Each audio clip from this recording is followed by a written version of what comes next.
Android and iPhone users welcome. BlackBerry and Windows Phone users, we will accept you. The podcast going beyond the headlines. This is the Goopply Cast. Now the host, Matthew Carter. Hello everyone, you're listening to the Goopply Cast. Welcome. If you're watching us live on Periscope, Twitch, or YouTube, thank you for joining us. And if you're watching us or listening to us after our live show, thank you for spending some of your time with us.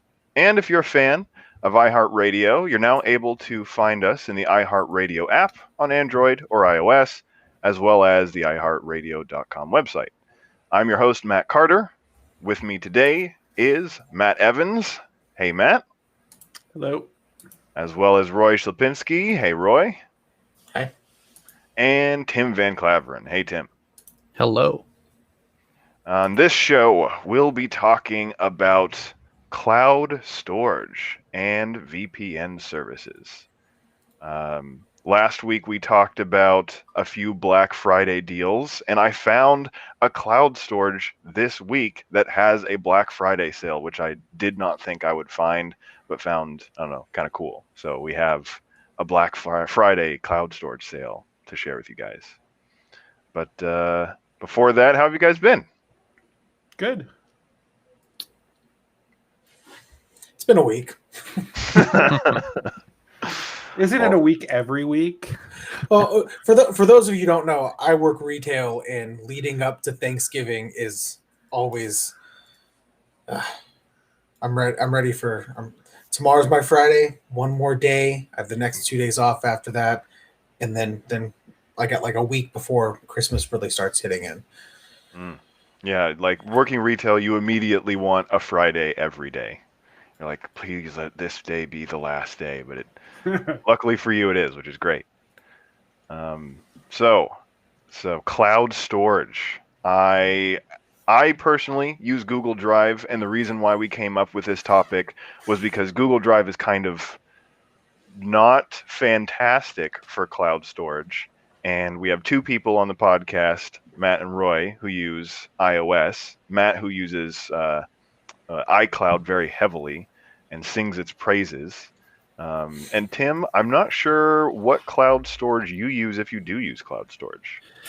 I used to use Google Drive, but I have stopped using Google Drive, and instead I typically will use my server as a NAS to store locally, but I'll use Google Drive for things that I need to be able to access everywhere, but most of the time I just need to access it here, so I don't really. So when your server dies, where do you get your backups from? Backups are not for me. I do not. I don't believe in backups. He lives life dangerously. I believe in YOLO. So exactly. So when you think about cloud services and Google backs up all your hard drives in a cloud, another cloud storage, because most cloud storage services offer cloud storage and then they offer backups of that cloud storage too. So if you have a hard drive that fails or a server that fails, then they can restore that hard drive cloud from another server, which Tim doesn't get with his little NAS server. I'm just pointing out. I do for people that are like me and have that as an option. There is a service that I know of called Crash Plan. I think it's a server / workstation. You can use it on anything, honestly. It backs up everything on your hard drive to the cloud, unlimited storage for $10 a month, and it just runs in the background. So, wait, nice. What? Yeah. Unlimited storage for $10 a month? Yep. And it just runs on your computer. I think it's $10. It's been a couple of years since I signed up. I think we still have it. So you're running a backup for your backup. That's what you do with it. Yeah, well, I just wonder what's the point of running a NAS server if you're just gonna subscribe to a cloud service to back that up to begin with. This is actually, so I should clarify, this isn't for me. This is for one of the people I do IT for. This is a company that I do everything for. It's a business subscription that we're paying. Oh, okay. There could be some other contract terms in there that make the price that cheap.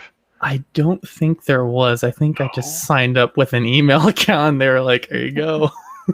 That if that's anywhere even close to the price, that destroys most of the things that exist right now. It just doesn't have features like it's not really easily accessible on mobile, but if you just need something to back up a workstation, it's pretty great. Okay. So yeah, most modern like cloud storage, if you're going to get cloud storage, you're probably going to get something with a user interface that you download to your computer, or you download an app and you have access to like all of your files, your pictures and your videos and stuff. This sounds more technical than that. Yeah, pretty much. Okay. Okay. So with Google Drive, I was using that before I switched to Amazon Cloud Drive, because at one point that offered unlimited storage. So I was uploading backups of my movies, backups of my Blu-rays, which were like 30 gigabyte files themselves, uploading backups of programs that I have, uploading backups of basically just everything. It was kind of like my hard drive backed up to the Amazon cloud. That was $60 a month and was fantastic. But then they cut it down, and now Amazon Cloud Drive, the max storage space is 30 terabytes for $1,800 a year, which is not something that is anywhere close to what I was getting for $60 a month, and will not do. So now I switched to Google Drive so that I could have just access to documents, which Google Drive does really well, and extra video game saves and such. Who uses documents anymore? I use Google Docs all the time. Do you really? Yeah. Does anybody else here use this podcast? I only used Google Docs for resume editing. That's the only thing. So what do you guys use? I still prefer Word. I have Word installed on my thing. I have a subscription to Office 365. Yeah. And I use it all the time, but I don't like Google Docs. I don't know what it is. I don't prefer like a web-based application. Like I always feel felt like that Google Docs was kind of clunky. I feel Pages, which is Apple's word processor, is clunky too. There's something, Office has been around forever and a day. It's been really refined. It's pretty much the universal gold standard that for anybody to read. I'm with Matt. I use Microsoft Office. I got the able to Office. What was it? 2006. So.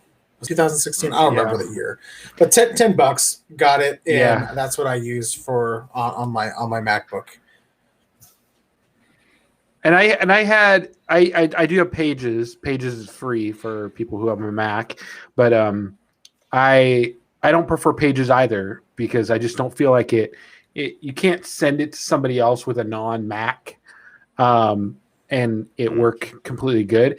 The one thing that I noticed when I was doing documents in Google and sending it to other people, and they were opening it in Word, even though it can transpire and stuff, that it just the layout didn't conform the same when you converted the documents. So that's why I like Word better. I always have preferred Word, and I don't really use any of the other suites like Excel or anything and stuff like that. So, I mean. There is something. Did everybody see that? No, what happened? Roy's cat just jumped through the window. Oh my goodness! And now he's frozen. Was Roy's cat's name Leonidas? Is that what it was? Yeah, Leonidas. So good. Great name. He's got an adventure.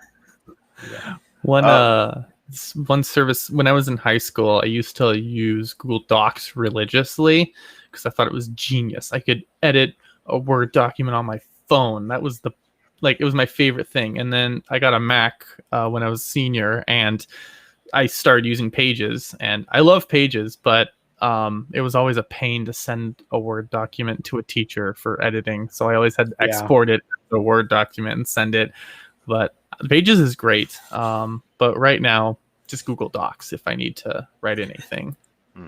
I feel like I had a better way to save and convert to a doc format. Because I believe when they first, the only time that I really ever used Pages was back when, with you, Matt, my iPad for a class, I was trying to, had a Bluetooth document and converting it, like you had to go through iCloud.com to convert it. It was clunky. Oh my goodness. That's a lot of extra steps.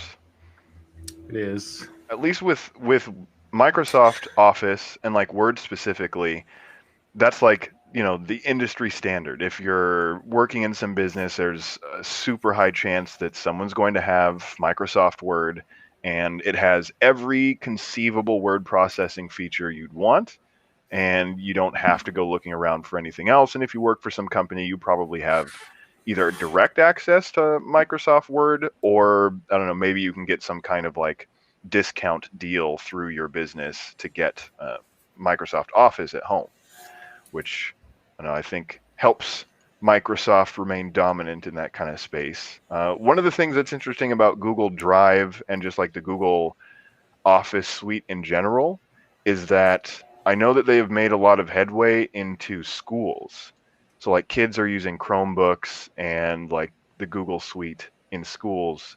So they'll have a lot of experience moving into the workforce with Google Docs. So it'll be interesting to see if that, if Google's push to get kids to use it when they're younger will make them kind of want the flexibility of Google Docs in the future, or Google Drive in general. I think that's a pretty good point. I think because I know in my kid's school, they have a 1-to-1 ratio with Chromebooks. So every kid has a Chromebook. And during this pandemic, every kid was a Chromebook if they needed everything. Oh no. Except for Zooms, obviously. But you're right. If everybody's using a Chromebook and everybody's using Google Drive, everybody's using Google Docs. So give it like a generation. Microsoft Office will fade away.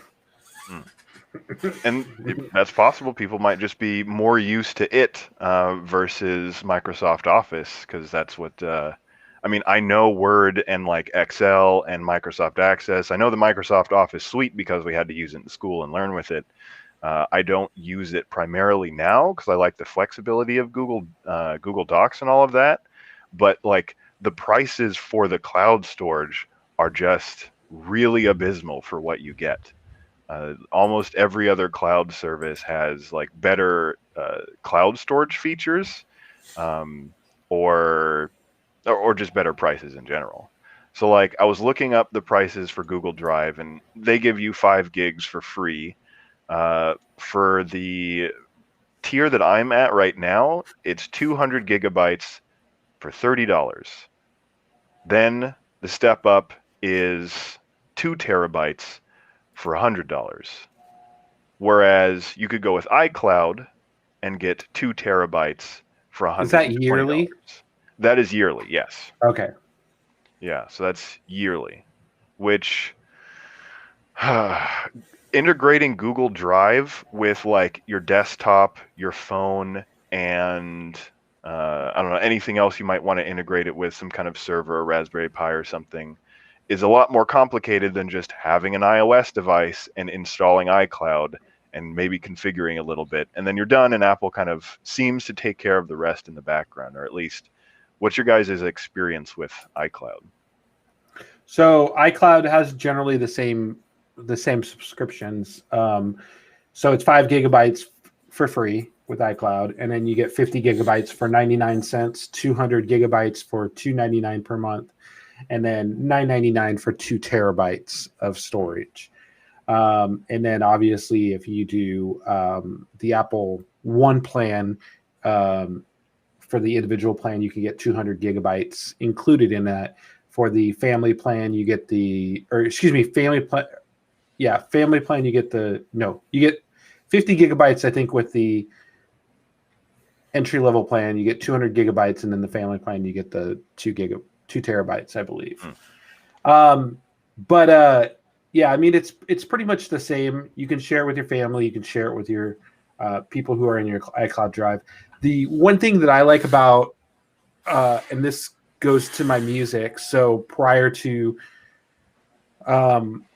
this, I had a large collection of CDs, and I pretty much got rid of all my CDs. So I took them, I transferred them all into my MacBook, into iTunes, and then Apple offered a service back then called Music in the Cloud. And essentially, basically, you would take all your songs that were in your iCloud library and you'd upload them to the cloud. And instead of uploading it to the cloud, it just identified the songs that were in your library and matched them up to the songs inside their library. So you actually got, a lot of times, a better quality version of it. And then if they didn't have it, then they uploaded it for you and essentially saved you the space. The one thing about it, too, was kind of, different at the time, is a lot of people were using LimeWire and other services to download music. Well, the interesting thing is that iCloud couldn't detect whether it was a bootleg of song that you downloaded from LimeWire or Napster or whatever. So essentially, if you had all those libraries and all those songs, you could upload them to the thing, and it would actually give you a license for it and show you that you have a license for it. You get the legit copy. Not that we ever did that, of course. No. I had a stack full of CDs, like literally, and it took me probably about a month to did it, because I worked in radio in the past, and so I got free music all the time. We used to get free CDs and stuff like that you guys would pay for. We just got them free. Because the music record labels wanted to get it out there, and so they'd send it to us and stuff like that. So I had quite a big library at the time, and I don't know what my music library is right now, but I think I had close to like 3,000 CDs or something that I have. I know before the music in the cloud, because I did the same thing you did. I want to say I had about 37 gigabytes of music that I got legitimately, of course, and that is what was in my So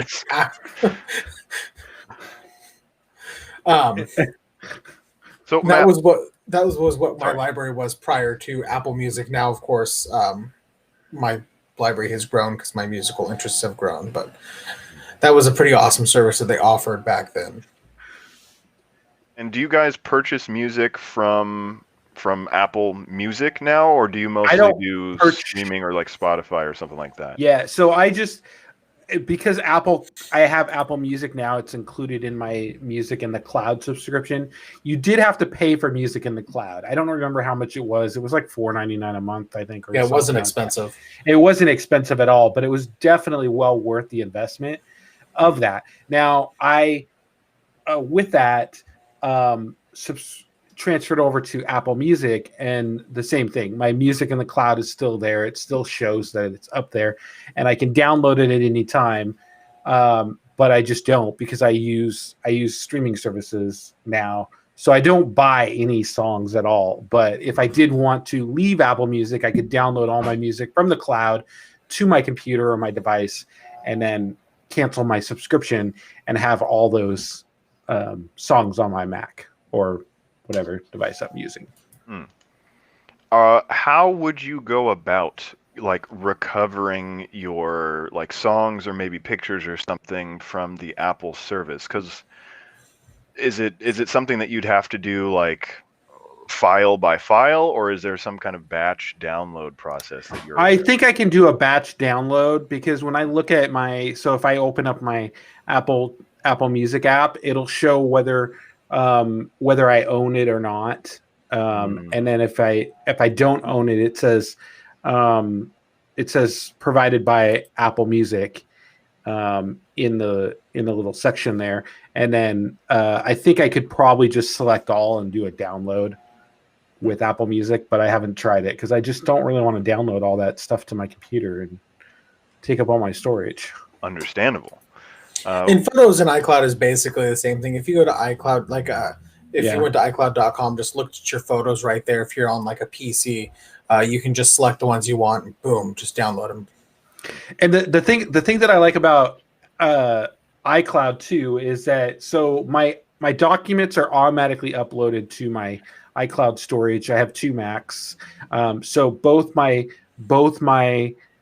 Macs have the same layout on the desktop. The desktop is all uploaded to look the same. Pretty much the same files that are on my desktop on one computer are on the other computer. And then also, same thing for my documents. All the files that are in my documents are the same way there. The only thing that it doesn't upload is my download file, which is fine because I just, I download things and then I put them in the trash or I organize them into a different section. So, but it continuously updates everything to the cloud. And then if I don't use it after a certain amount of time, it's automatically in the cloud and doesn't take up storage anymore on my computer as well. Google Drive doesn't quite have that. So it might have that. I honestly don't use it for like removing things to save storage space on my computer. I know that some cloud services have, one in particular I think is pCloud, has the ability to like show you in your file system, like in your file browser, that you have a file on their cloud service, but it doesn't actually take up hard drive space. So if you're running off of like a lean laptop or something like that, you'd have the ability to see not only all of your files on your hard drive, you would also be able to see anything that you have in your cloud storage, and you wouldn't have to take up space. With Google, I can't remember if it has a similar thing where it's just like, hey, you have access to these files, but they're not physically installed on your hard drive. So when I did use Google Drive for a short period of time, and when I had Google Drive, they did have an app for the Mac. This was before iCloud was really popular, and I could just drag files like it was a drive on my computer, and I could drag files and stuff like that and store them in there. However, they at one point discontinued that app because I've never been able to download it before. I don't really have anything in the cloud anymore, but they did send out an email saying that they were discontinuing the app and to now go through the web-based service to upload and download your apps, which to me it seemed like, what's the point of that?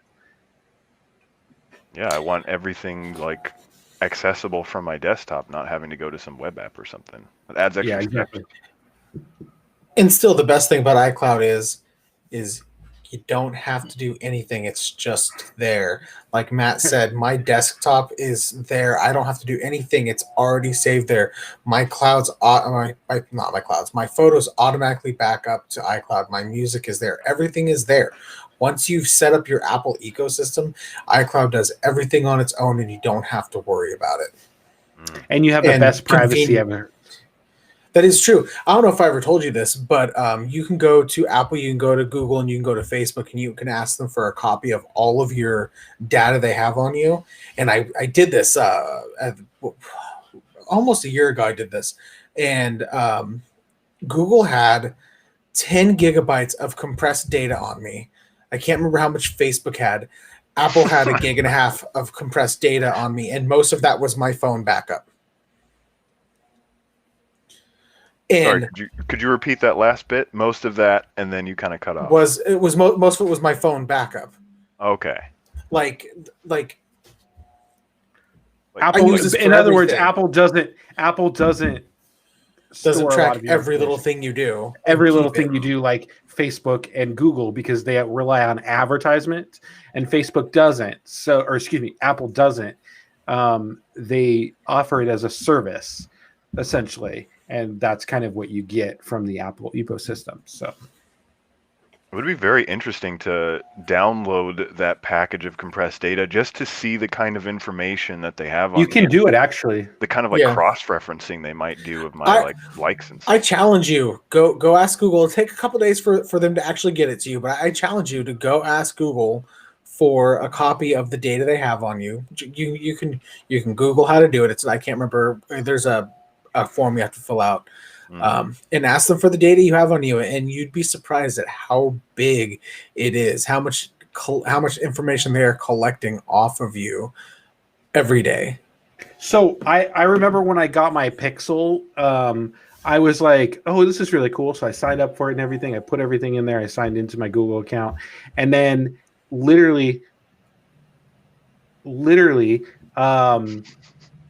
sorry, I'm getting feedback in my ear. I don't know what it's from. Literally, though, I got this email with a report of everywhere I've been, and on a map it showed, oh, you were up north in Everett, you were down south in Seattle, you were on Bainbridge Island, you were in Paulsbo this day. I'm like, whoa.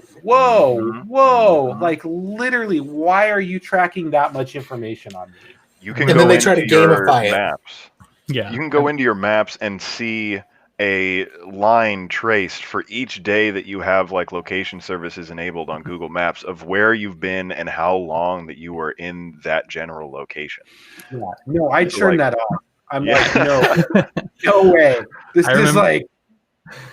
I remember when I discovered that I was first creeped out because it had everything from 2015 of every day where I've been from 2015. Yep. And then I thought it was great because then I could use it to track where I've been, how far I've traveled. And then it's a fantastic feature. I love it.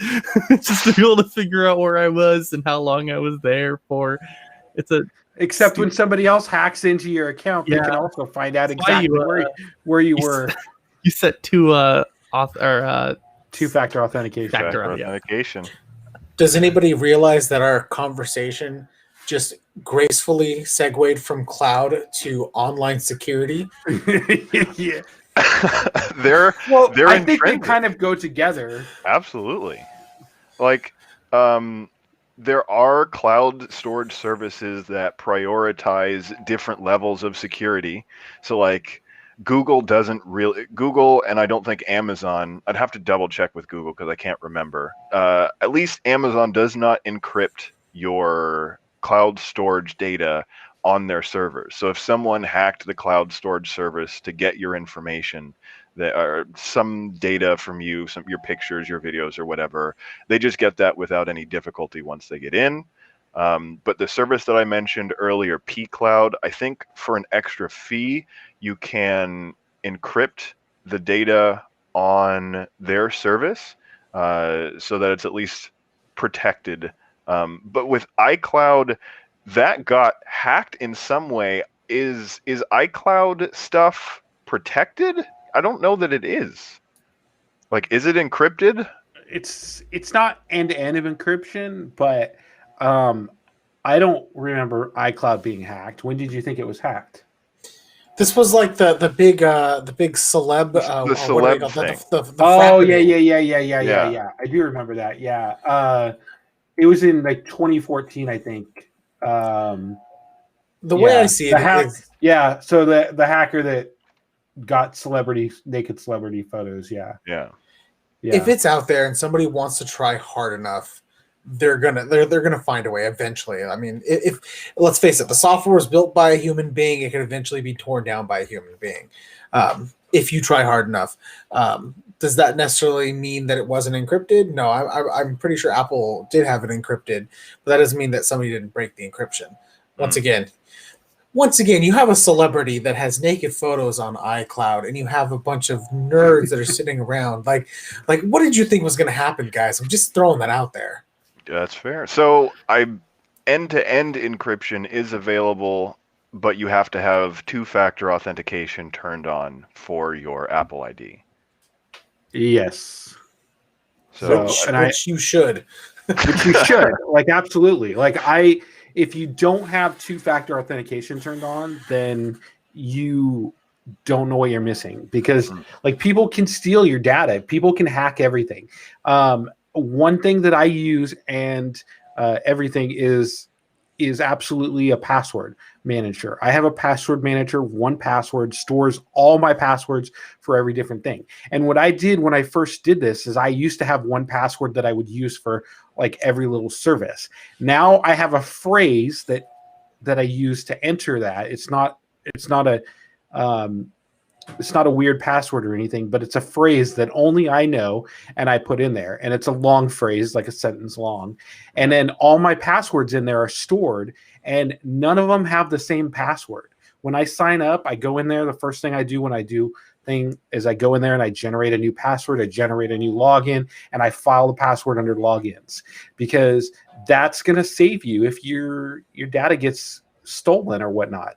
And the other thing that you can do with 1Password is set up 2-factor authentication in there, so that you can get your password authentication through 1Password. So for example, Twitter, Facebook, Google, like everything, I go in there and I pull my 2-factor authentication out of there right when I get my password, and it automatically logs in to me when I push my information in. And there's every single database always gets hacked. Grocery stores will have like a rewards card program where you sign in, or you can sign up with an email. Those passwords get hacked all the time. That especially, like, I think Target gets hacked almost every day now at this Legitimately, point. that was the first company that came to mind. I was like, Target's getting slayed out there. And I just saw an article today that Spotify had previously been hacked, and they had stored passwords. The hackers stored a password in a cloud database without a password attached to it. That was just in the news today about it. So like seriously.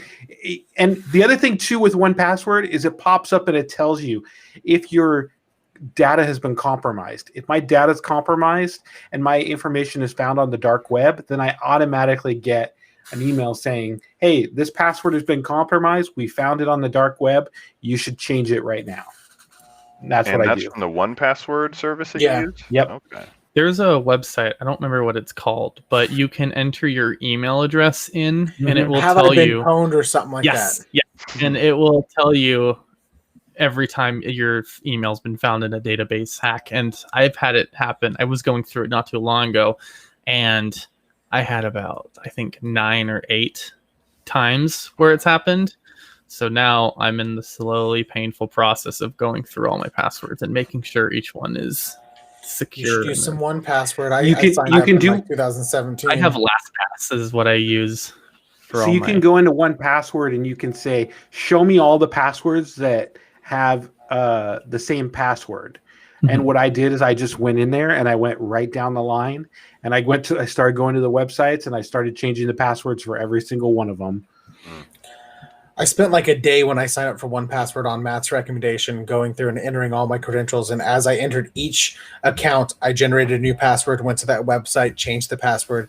And there's not a single login that I have that shares a password with anything else. It is all randomly generated. I don't remember how many characters I do, but it's super long. It's symbols and numbers and letters and capitals, and I mean, yep, I do 4 symbols. I do 4 symbols, and it's like 20 characters long. It's like insane. And if I can do more, like some of them are maxed out at 20 characters, but sometimes I go up to 24 or 30 characters in some cases. Like my bank password is like 35 characters long. As well it should be. It kind of depends on the service like that I'm using for it. So yeah, it's good to have like different tiers of security for your passwords. Yeah. Like the things like the throwaway sites that you don't care too much about, and then like the things like bank websites and like Amazon, places with your credit card information or your debit card information. Yeah, and the other thing too with 1Password is like I have a family plan with it too. I should mention that it is a subscription service. They do have a free service, I think, but it doesn't offer as many features as you would normally get. I do have the subscription service and the family plan, which I think you can get up to 5 or 6 people on it. It's just me and my wife, but we do have a shared vault, and I put in like all the shared passwords, like all the streaming services, Netflix, Hulu, all the things that we would share on a regular basis. That way she has access to it too. And then if she changes it, I know the password too as well. This also sounds like something that would be important or helpful for extended family members whom you help in any kind of tech capacity with their passwords and such. Yeah. I'm kind of interested I know we've kind of passed on to the streaming services, but I need to see if anybody else out there in the chat to mention what they use for a cloud storage service, if there's anything that we missed. I know that Tim said that he's migrating over to Google or Amazon Photos, right? Yeah, I'm doing it. I don't know if I like it. I don't know if I'm going to keep it, but slowly, everything's being uploaded to Amazon right now. Amazon has pretty competitive pricing from what I've seen. So like the Prime Photos gives you like unlimited full resolution photos and then like 5 gigabytes of storage that's just included with your Prime subscription. And then you can pay for additional amounts, like the 1 terabyte is like $60 a year, which is pretty decent. And they give you 10 gigabytes of like, if you're going to like upload a single file, you can upload 10 gigabytes at a time using their like interface on the web or the application that they can download, I believe. And there's a way, if you use like third-party services, to get like a 50 gigabyte file uploaded at once. But I feel like with everything that you get for Prime, the cloud drive is another pretty competitively priced offering from Amazon. I've thought about, because Plex offers the option to upload all your photos from your phone to your Plex server from anywhere. The problem is it requires a Plex pass, and I don't have one yet, and I don't really want to. I'm trying to avoid buying one as long as I possibly can. I think that might be the thing that gets me to sign up for Plex passes for that option. So Plex always does like a lifetime Plex Pass subscription as like a sale. Mm-hmm. And it's normally like they discount the lifetime subscription so that you can have like for the rest of time a Plex Pass. So that might be something worth looking into around now. I would just say a lifetime pass is just as long as they're in business. That is very true. Something if they go belly up a year or two from there, like you're out. Like you gotta think about that and do your research on whether they're going to be around. Yeah, it's not any major tech services that have debuted recently have gone out of business this year. They haven't. But like you think about it, and like what happens if there's a security breach or something like that, that uncovers everything, and then they just kind of go whoop down. Like then you're like, okay. So all I say is when you buy a lifetime membership to anything, is just do your research on it. Yeah, I gotta figure it out still. My only concern with Plex is that they're running out of money. I hope they don't, but because they well, that's the thing. Like, I mean, if they run out of money, it's like Movie Pass. So did anybody use Movie Pass? No, I did. I know. It was great while Movie it lasted. Pass was the greatest thing, but they were losing money for years. And finally, the bank said, "Oh, you got no more money," and they cut off everybody's Movie Pass in the middle of the week, and they had to go borrow money from another company in order to do it. Like that again. You have to look at the business practice of the business whenever you're investing into a lifetime membership or any type of service like that you're going to put things into. So there's three more cloud storage services that I want to mention before we move on to VPNs, because I think I have seen a lot of lifetime offerings by VPN services. So I think that'll be a good segue. But first I wanted to mention Dropbox. That is a very popular cloud storage service. Have any of you guys used Dropbox? I've used Dropbox a little bit. I don't use Dropbox anymore. Mostly I found iCloud to just be a little more user friendly for me, and that's just more convenient for me. There's nothing that I didn't like about Dropbox. They do have like the same thing that you can download a software and make it a drive on your computer, and you can upload things. It doesn't upload your whole desktop and everything like automatically, but it is a good service. And I will mention that I think they came out with a password manager not that long ago. I don't know how good it is, but I'm just saying. Dropbox was one of those services when I was in high school to where, I can't afford to buy a USB drive right now. And my friend was like, oh, don't worry, just sign up for Dropbox. It's free. Well, and like you used to sign up for Dropbox, and you could share, like if you shared your email address or signed other people up, you got free Dropbox services. And then if you did certain tasks, like you follow them on Facebook, you follow them on social media and stuff, they would give you extra money. If you registered your email address to like download the app, you'd get extra storage. Yeah, and it would just all come in, and then you'd get up to like a certain amount of storage space extra. I had that for a while, and then I just didn't use it because iCloud was more convenient for me.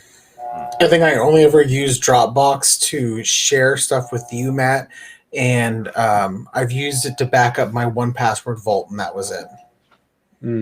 Yeah, that's when you could store your backup there. Yeah. So you can get 2 gigabytes of free like storage space with Dropbox if you just sign up for it for their like basic service, and then it goes up to like 2 terabytes, which is like $120 a year. And then I think there's a way to get like 3 terabytes for 200. But I feel like Dropbox for an individual user is not as good as it would be if you were a business. I feel like if you're an individual user, it might be more convenient to use Google or Amazon or iCloud because they're integrated with the services that you already use. Even OneDrive, I feel like, is more competitive for the average user if you just need like a lot of cloud storage that's really convenient to access, and the major carriers' cloud storage services are all just integrated into their software well enough, with the exception of Google and desktops. But yeah, Dropbox I think is good, like Tim said, for like you get 2 gigs of free space, and so it's like a flash drive that you can share links to your documents with and stuff. So that's kind of cool. But you can do that with every other storage service. So I feel like Dropbox is not as great unless you're a business looking for a lot of cloud storage. The other service that I wanted to mention was, so I've mentioned pCloud a couple times, and so pCloud is a service that you can get 500 gigs of storage space for a year for $59.99. And then you can get 2 terabytes for $120. So it's relatively competitive with the other service providers. They have pretty good encryption. They're pretty highly rated. So if you want like a third-party service, if you don't want to be tied to any of the big carriers, I definitely recommend them. They have a cool user interface. They have good protection. They're also doing the interesting thing that I mentioned, where they're having a Black Friday sale, and they also have a lifetime option. So right now, if you're listening to this possibly before Black Friday or maybe a little bit after, you can get the 500 gigs of storage space for a lifetime, as long as the service is in service, for $122.50. And then you can get the 2 terabytes for $245, which I haven't seen that before, where they offer storage space for a lifetime for a fee. So I don't know, I thought that was kind of cool. And then the other one is, it's OneDrive, which is built into Office 365. So if you have a subscription to that, you probably have some large amount of cloud storage available. So you probably have either a terabyte or 6 terabytes, which is the family offering. So I just wanted to throw those in there as ones that I would recommend depending on your situation. Excellent. In that case, I'm curious what you guys have to say about VPNs, because I know very little about VPNs, and there's all this talk about switching to VPN life and having like Netflix from every other country and having access to all that bounty. I know Matt and I use the same VPN. I think we got the same deal off of it. Yeah, Surfshark, and I have it. So I got like a 24-month or 2-year subscription for like really cheap. So I have it. I'm signed up for it. It was like $70, and I got it for till July of 2022. So it was relatively cheap, and I can go in and extend that too and get a good deal as well. But Roy signed me up for it. I had kind of been using a couple different ones. One of them that I was using was 1.1.1.1, if you've ever heard of it. So it's a public DNS resolver that's operated by Cloudflare, that allows you to do fast and private browsing on your mobile devices. There's an app for it. And then they offer a VPN service called Warp, which basically is it's the same thing. It's an optional VPN that creates a secure connection between your computer and your devices and stuff like that. And you can kind of create your own personal network. The one thing that I found that you couldn't really do is choose which country you're in and stuff like that. So it wouldn't really work for Netflix, but it is a very secure secure one. The one thing about 1.1.1.1 is that it is it's basically a very secure thing. It doesn't track your information. It doesn't track your logs. You can set it up with your like your ISP router. It's a free service. And then you can basically get secure browsing on your router without your internet provider knowing what you're using. And then the logs are all deleted within 24 hours, and they're all anonymous logs. They don't track any of your information. So it's definitely something to look into if you like privacy and security, and you don't want because your internet provider does track what you do online and all that, and this is just a good way of doing it. Warp is a good service if you like it. Again, it doesn't offer you to sign in different countries and stuff like that. So, and I found that it was a little pricier than some of the other ones. So I can't remember how much it was. I think it was like $4.99 a month or something. But like if you buy subscriptions ahead of time, you can get them for as cheap as like $1, $2 a month. So, yeah, I want to say Surfshark has a Black Friday deal going on where you can get, you got to buy the 2-year plan, but it's like $1.18 a month, and you got to buy it for 2 years worth in order to get it that pricing. But I was using the 1.1.1 as well, but I found that I wasn't getting. Obviously, if you use a VPN, you risk running less speeds because your phone has to talk to the server, and the server's got to, it's got to bounce back. It's got to talk to the server, so you're going to get reduced speeds. But I found with the 1.1.1.1, I wasn't getting as good of speeds as I was with VPNs. I was kind of trying some trials on VPNs. I tried Norton, I tried ExpressVPN, and I found out that I was getting much more consistent, faster speeds using a VPN, a paid service. Obviously you want to be secure, but you don't want to sacrifice speed as much as you can. I think using a paid VPN, getting that is probably a better route that a lot of people would prefer, especially if you can get a good deal on a VPN. Plus, being able to log into Netflix from England and watch some programs that you can't watch here for free, like Star Trek Discovery, which is a CBS All Access show, gets their episodes uploaded to Netflix in the UK every single week. So if you have a Netflix subscription, you can do that and save yourself from subscribing to CBS. So some benefits of the VPN right there.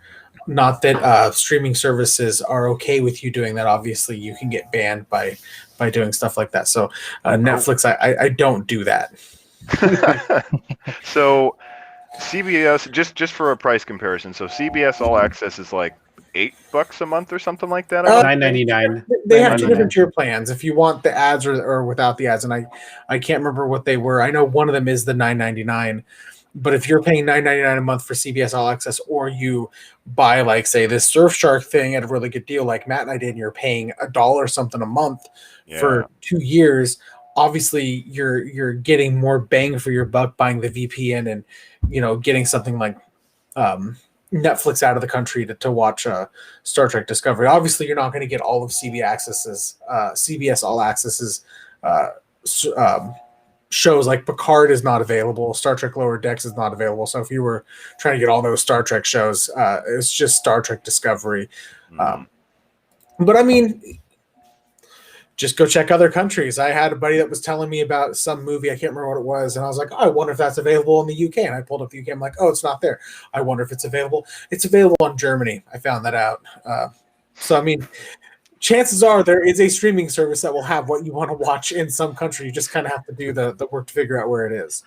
So when me and my wife went to Australia for a friend's wedding, and when we were traveling, we were in the middle of watching Friends on Netflix, and we get to Australia and Friends is not on their Netflix while we were there, because we had a couple days, we had some hours to kill at the Airbnb. So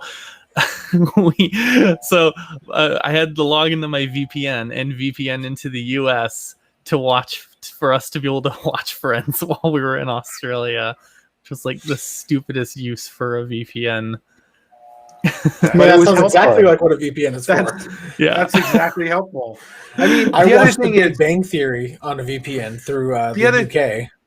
The other thing is a VPN keeps you more secure, keeps your internet provider secure. So, I mean, that is really the ultimate thing. It is not to watch Netflix in a different country. I'm just saying. It's a positive side effect. If you're traveling and you're in a hotel, let's say you're in a hotel. Hotel uses open Wi-Fi. Open Wi-Fi is very unsecure. They can get into your computer. So when I travel and I go to hotels and stuff like that, first thing I immediately, like, if I'm not connected to, so Surfshark allows me to connect to primary Wi-Fis.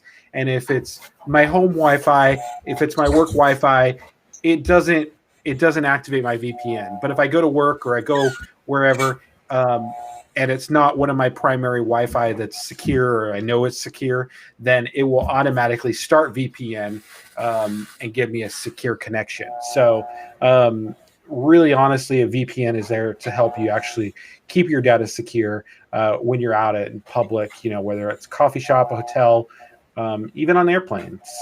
So.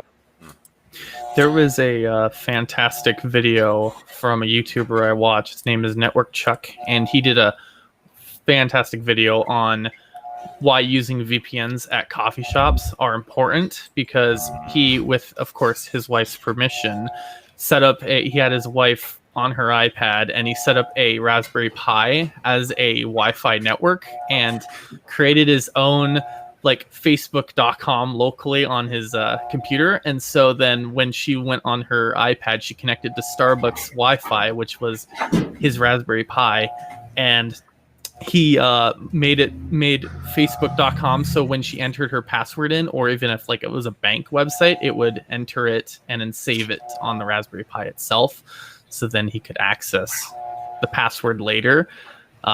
Great video on how to do that. But he just showed that it's possible, and then when he turned on the VPN, it was all like gibberish and he wasn't able to see anything, and it worked. So use a VPN if you go to a coffee shop. One of the things that I do like about Surfshark is if you're even more super worried about online security, it has a feature where if you go into the locations menu, not only can you have a static VPN where it has you in one country, you can have it do a multi-hop where, for instance, I could have my VPN set to go from me to the United Kingdom to France. So if somebody's trying to specifically backtrack to me, they basically have to go through 2 VPN servers before they can get to me. So it's even more scrambled. So there was, I'll just add to, so I used this for a VPN at one point. So Facebook you have to put a first and last name on your profile. You can't just put your own first name. There was one period of the time I logged into a different country that only used first names, and you could go in there and change it so that you got to log into the VPN, and then you got to change your settings to theirs, their country settings, and then you can delete your last name from Facebook. Oh my and goodness. Then you go back to the US and back to your country, and bam, it's the same. You can do it. No last name. Yeah, so you can do it with no last name on your Facebook profile. Now, I did, for other reasons, have to change my name on Facebook, but later on. But yeah. So, anyways, I think it's just fascinating that you went through the effort because you needed that last name gone, and you found a way that I would have. You had to VPN into another country. I just thought it was interesting, and I thought that I would try it, and then at one point I got caught and I had to change it back. So anyways, I know a lot of people that actually do it because they don't want to have their last name out there. I've seen a few people that do it on their own, and yeah. So I mean, I don't recommend it, but fun experiments with VPNs, though. Yeah, definitely. These are all the fun things that you can try. One of the reasons that VPNs gained in popularity over the last couple of years is because 2-3 years ago, the FCC, which is kind of in charge of regulating how the internet runs in this country, voted to not uphold something called net neutrality, which means that all content providers, all websites are treated the same, but by removing net neutrality, it's kind of like Netflix takes up a huge chunk of the internet and the internet's bandwidth, some ginormous amount. And because it takes up so much, your internet service provider, Comcast or Frontier or whoever you have, can charge Netflix more money if Netflix wants to get to their customers. But if you have a VPN, it bypasses that so that your internet service provider doesn't know what you're doing on the internet, doesn't know where you're going, and so can't as easily extract money from someone like Netflix or whoever you want to go to, or it can't throttle your Netflix, for example. If Netflix doesn't pay and they notice that, they'll be like, hey, Netflix, you're slower now to these customers because you won't pay in this area. So VPN. Yeah, and one of the things that also like net neutrality took away is too is that, like, if for example, AT&T owns they own DirecTV, so they can offer DirecTV at a discounted rate where you don't have to pay for extra data and stuff like that, and it basically doesn't count against your data. Net neutrality basically told you that you couldn't do that, and you had to treat everybody equally and give everybody the equal space of it. And so that was a big thing too over that. So yeah,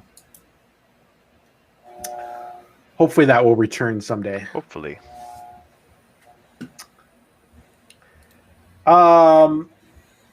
Tim, do you use a VPN service? I'm just curious. Yes, I used to use ExpressVPN. I have now switched to PIA, Private Internet Access. I think I'm signed up. I signed up for a year membership for $40. And I mean, I was paying for ExpressVPN, and I realized it was like almost $10 a month. So I immediately canceled it and switched over to PIA, and it's been great. I've enjoyed it. It's been awesome. The other one that I really like too is NordVPN. It's a very popular VPN service. It is a little more on the pricier side. I think the 2-year plan is about $3.71 a month. So I'm just under that. I'm getting it for like a couple dollars a month.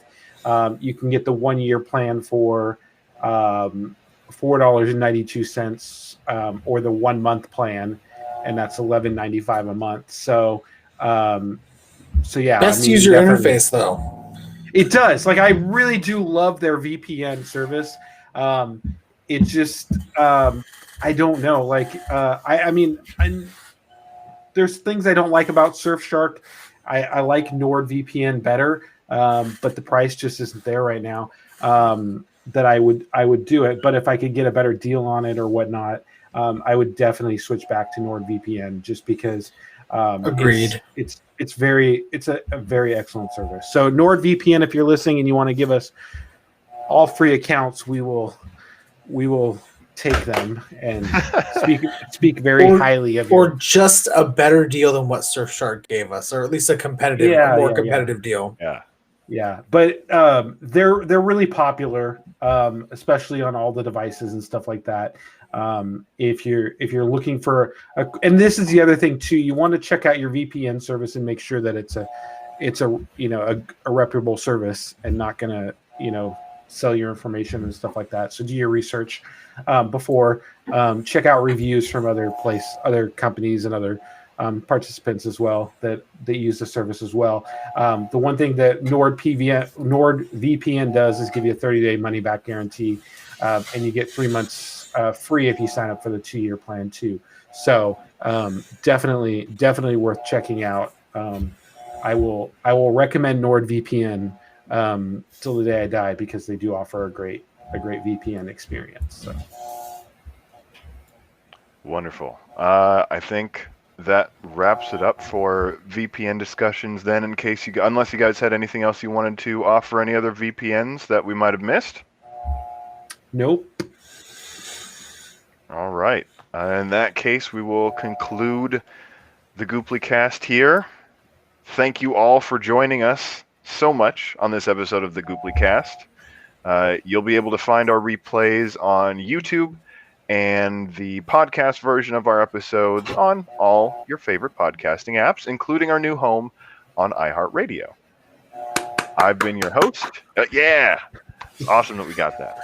I've been your host, Matt Carter. For Matt, Roy, and Tim, thank you for watching and listening, and we'll catch you next time on the Goopply cast.